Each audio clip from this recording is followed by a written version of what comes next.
Hello everyone and welcome to my YouTube channel Medical Destination. So today we will discuss about infertility part 2. Part first में हम लोग ये discuss किया था कि इनफर्टिलिटी क्या है। इनफर्टिलिटी यानी कि जो कपल बेबी कंसीव करने का ट्राई करते हैं बट वो वुमन प्रेग्नेंट नहीं हो पाती है, सो इस कंडीशन को हम लोग इनफर्टिलिटी बोलते हैं। फर्स्ट पार्ट में हम लोगों ने ये भी डिस्कस किया था कि इनफर्टिलिटी के कॉजेस क्या है, कॉजेस यानी कि कारण क्या है, देन इनफर्टिलिटी के सिम्टम्स भी हम लोगों ने डिस्कस किए थे। तो इस सेकेंड पार्ट में हम लोग ये डिस्कस करने वाले हैं कि इनफर्टिलिटी की डायग्नोसिस क्या है। डायग्नोसिस यानी कि डॉक्टर क्या इन्वेस्टिगेशन एडवाइस करते हैं, देन इसकी ट्रीटमेंट क्या है और हम लोग कैसे प्रिवेंट कर सकते हैं। सो इसकी पूरी जानकारी आज मैं इस वीडियो में देने वाली हूँ। सो ये वीडियो एंड तक जरूर देखना, बहुत इंपॉर्टेंट टॉपिक है। भी हम लोग डायग्नोसिस डिस्कस करेंगे। डायग्नोसिस को हम लोग इन्वेस्टिगेशन भी बोलते हैं। तो फर्स्ट तो डॉक्टर पूरी हिस्ट्री लेते हैं, फीमेल की और मेल की भी, दोनों को भी। कुछ मेडिकल हिस्ट्री है क्या, लोगों का जो फिजिकल रिलेशन है ये प्रॉपर है क्या, कुछ प्रॉब्लम है क्या, डॉक्टर पूरी हिस्ट्री लेते हैं। फर्स्ट हम लोग ये डिस्कस करेंगे कि फीमेल के डॉक्टर क्या इन्वेस्टिगेशन करते हैं। तो फर्स्ट तो डॉक्टर पेल्विक एग्जामिनेशन करते हैं।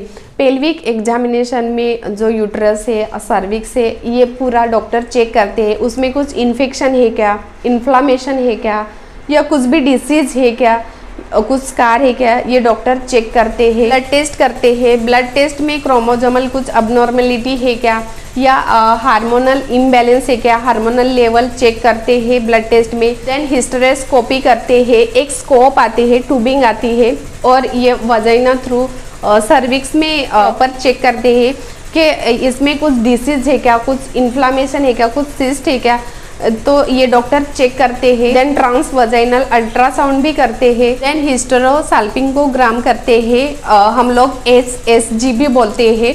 तो इसमें क्या करते हैं डॉक्टर, जो फेलोपियन ट्यूब है ये ब्लॉकेज है क्या, ये चेक करने के लिए डॉक्टर नॉर्मल सलाइन यूज करते हैं। और ये चेक करते हैं कि जो फेलोपियन ट्यूब है ये ब्लॉक है क्या, ये चेक करने के लिए डॉक्टर SHG भी टेस्ट करते हैं।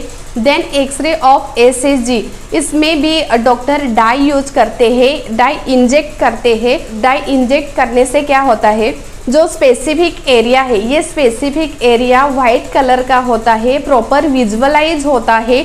सो डॉक्टर अच्छे से चेक कर सकते हैं, ऑब्जर्व कर सकते हैं, देख सकते हैं कि एक्चुअली जो प्रॉब्लम है रिप्रोडक्टिव सिस्टम में ये कहाँ है, ये फाइंड आउट करने के लिए डॉक्टर एक्सरे SHG भी करते हैं। लेप्रोस्कोपी करते हैं।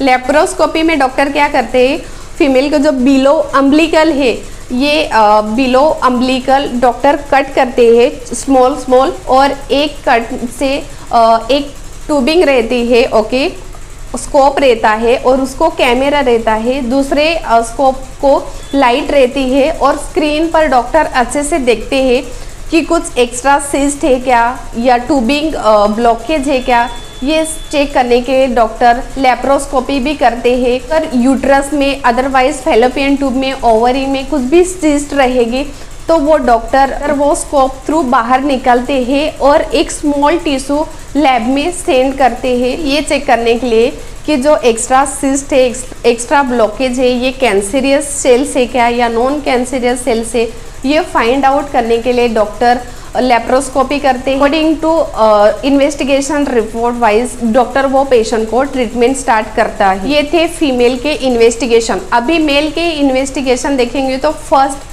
सीमेंस एनालिसिस डॉक्टर करते हैं। पेशेंट के जो ये है स्पर्म है, ये स्पर्म काउंट करते हैं डॉक्टर, और मेल के भी ब्लड इन्वेस्टिगेशन करते हैं। ब्लड इन्वेस्टिगेशन में भी डॉक्टर हार्मोनल लेवल चेक करते हैं, जो हार्मोनल से ये प्रॉपर है क्या, इनबैलेंस है क्या, ये हार्मोनल्स लेवल चेक करते हैं। क्रोमोसोमल कुछ अबनॉर्मेलिटी है क्या, ये भी फाइंड आउट करने के लिए डॉक्टर वो मेल के ब्लड इन्वेस्टिगेशन करते हैं, यानी कि ब्लड टेस्ट करते हैं। स्क्रोटल अल्ट्रासाउंड भी करते हैं। स्क्रोटल अल्ट्रासाउंड में डॉक्टर क्या करते हैं, तो स्क्रोटम में कुछ स्वेलिंग है क्या, कुछ इंजुरी है क्या, और स्क्रोटम में जो ट्यूबिंग है ये कुछ ब्लॉकेज है, टेस्टेस नॉर्मल है क्या, और वेरिकोसेल है क्या, यानी कि जो वेन है, जो ब्लड सप्लाई करते हैं, जो वेन है ये वेन इनलार्ज है क्या, बिग है क्या, ये अच्छे से चेक करने के लिए डॉक्टर स्क्रोटम अल्ट्रासाउंड भी करते। तो ये थे इनफर्टिलिटी के इन्वेस्टिगेशन। अभी हम लोग डिस्कस करने वाले हैं ट्रीटमेंट। अगर फीमेल को कुछ हेल्थ इशू है या फीमेल को इनफर्टिलिटी की हिस्ट्री है, फीमेल में कुछ इशू है, हेल्थ इशू है, तो वो डॉक्टर फीमेल को ट्रीटमेंट स्टार्ट करते हैं। अदरवाइज मेल को कुछ इशू रहेगा, स्क्रोटम में कुछ प्रॉब्लम है, स्पर्म काउंट बहुत लो है, कि मेल को भी हेल्थ इशू है, मेल को इनफर्टिलिटी की हिस्ट्री है, तो वो मेल को ट्रीटमेंट स्टार्ट करते हैं। कभी कभी दोनों को भी ये ट्रीटमेंट स्टार्ट करनी पड़ती है, फीमेल को भी और मेल को भी, बट दोनों भी विलिंग होना बहुत ज़रूरी है। तभी डॉक्टर जो आगे का प्रोसेस है, जो आगे की ट्रीटमेंट है, वो कंटिन्यू करते हैं। फर्स्ट हम लोग फीमेल की ट्रीटमेंट देखेंगे। तो फर्स्ट तो लाइफस्टाइल मॉडिफिकेशन। लाइफस्टाइल मॉडिफिकेशन यानी कि फीमेल के जो बैड हैबिट्स है, यानी कि वो ज़्यादा अल्कोहल ड्रिंक करती है, स्मोकिंग करती है, इलीगल ड्रग्स यूज करती है, तो वो स्टॉप करना है।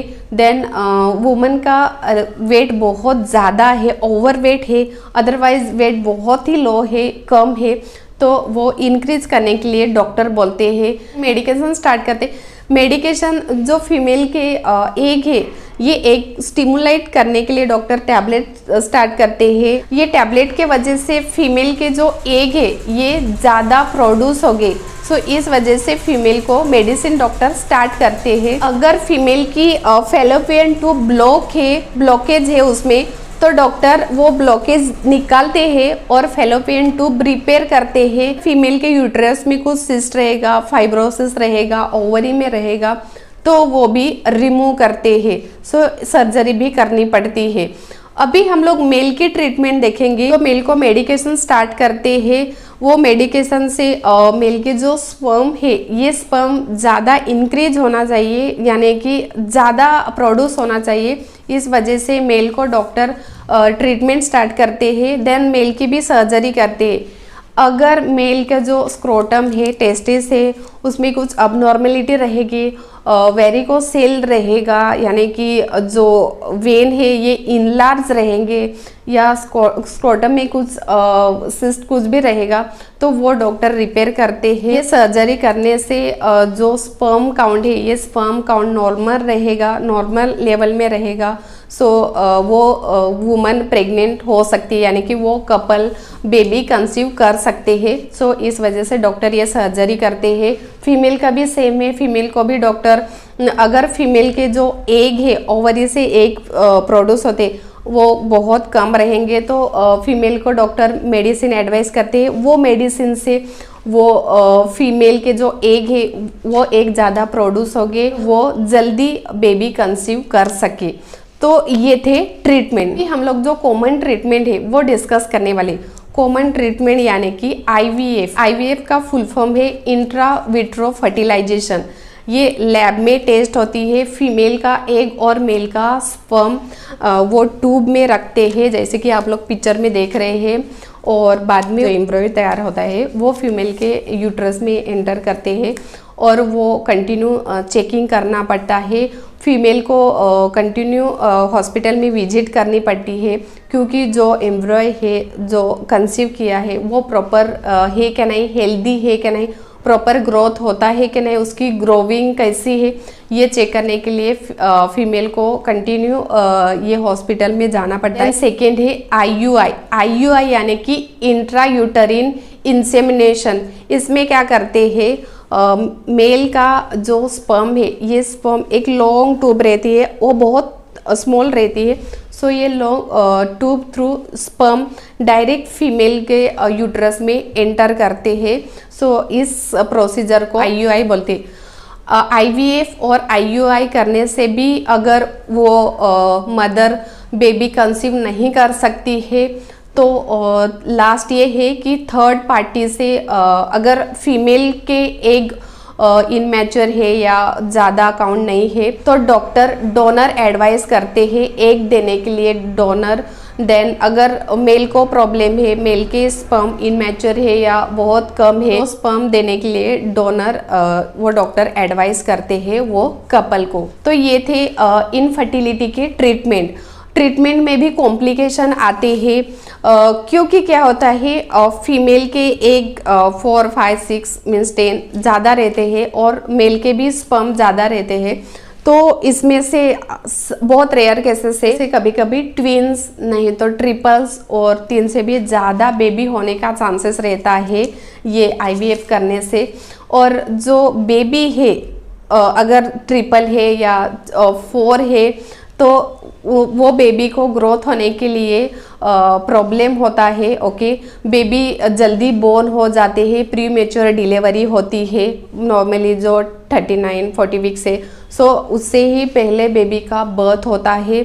और प्री मेच्योर डिलीवरी के वजह से इन लोग का जो वेट है ये बहुत कम रहता है, लो बर्थ वेट हम लोग बोलते हैं। लोग को NICU में रखना पड़ता है ऑब्जर्वेशन के लिए, क्योंकि ये स्मॉल इन्फेंट के जो ऑर्गन्स है लाइक लंग्स से और जो भी ऑर्गन्स है ये प्रॉपर डेवलप नहीं होते हैं, तो ऑब्जर्वेशन के लिए NICU में रखना पड़ता है। लो बर्थ वेट बेबी को जल्दी इन्फेक्शन भी होने का चांसेस रहता है, तो वो बेबी का बहुत केयर लेना पड़ती है। IVF से मिसकैरेज भी होने का चांसेस रहता है और न्यूनेटल डेथ भी होने का चांसेस रहता है। बहुत रेयर केसेस है बट चांसेस रहता है। इक्टोपिक प्रेगनेंसी भी होने का ज़्यादा चांसेस रहता है और IVF कभी कभी फेल होने का भी चांसेस रहता है।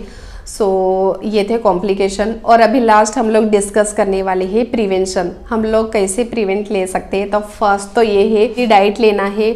अगर आप लोगों का वेट ज़्यादा है, ओवर वेट के वजह से ये इनफर्टिलिटी का ज़्यादा प्रॉब्लम आता है, सो वेट रिड्यूस करना है। ओवर वेट रहेगा तो वेट बहुत ही कम रहेगा तो प्रॉपर डाइट लेना है, वेट मेंटेन रखना है। और जो मेल है ज़्यादा एक्सरसाइज करते हैं, एक्टिव रहना है, एक्टिविटी फिजिकल एक्टिविटी करनी है बट ओवर एक्टिविटी नहीं करनी है, ओवर एक्सरसाइज नहीं करनी है। इस वजह से भी ये इनफर्टिलिटी होने का ज़्यादा चांसेस रहता है। अगर आप लोग ज़्यादा अल्कोहल कंज्यूम करते हैं, इनलीगल ड्रग्स यूज करते हैं, तो ये भी एक इनफर्टिलिटी होने का कारण है, सो वो स्टॉप करना है। तो ये था आज का टॉपिक इनफर्टिलिटी। अगर आप लोगों को ये आज की जानकारी अच्छी लगी सो ये मेरा वीडियो शेयर करो, लाइक करो और सब्सक्राइब करना मत भूलो। Thank you.